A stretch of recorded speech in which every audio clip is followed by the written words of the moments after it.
जय श्रीराम. मित्रमैत्रिणींनो, माणूस हा एक कायम विद्यार्थी असतो.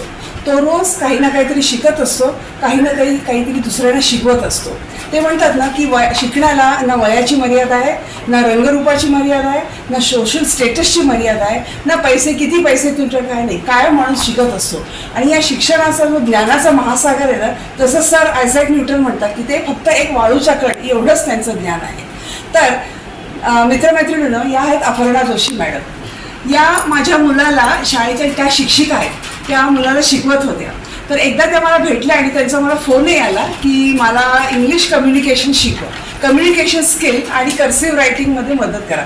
आता मी त्यांना म्हटलं, मॅडम तुम्ही साक्षात शिक्षिका आहेत, मी तुम्हाला काय शिकवणार. त्या म्हणल्या नाही तुम्ही शिकवा. आणि मग आम्ही ठरवलं की चला, मी पण माझंही ज्ञान थोडंसं आणखीन हे करण्यासाठी मी जे काय म्हणतो ना, आपल्या मेंदूला थोडीशी इस्त्री करण्यासाठी म्हणून मी पण ठरवलं की म्हणलं आपण त्यांना शिकवू इंग्लिश कम्युनिकेशन आणि कर्सिव्ह रायटिंगसाठी.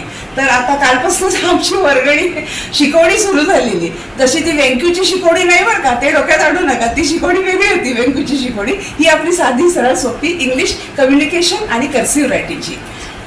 तर या आता सध्या आम्ही घेतोय, त्यांचा क्लास घेते मी. आणि त्या छान ते हुशार विद्यार्थ्यांनी आहेत का, ते अजिबात त्रास देत नाहीत मला. तर मी पण जाम खुश आहेत आणि त्याही बहुतेक खुश असतील अशी मी अपेक्षा करते.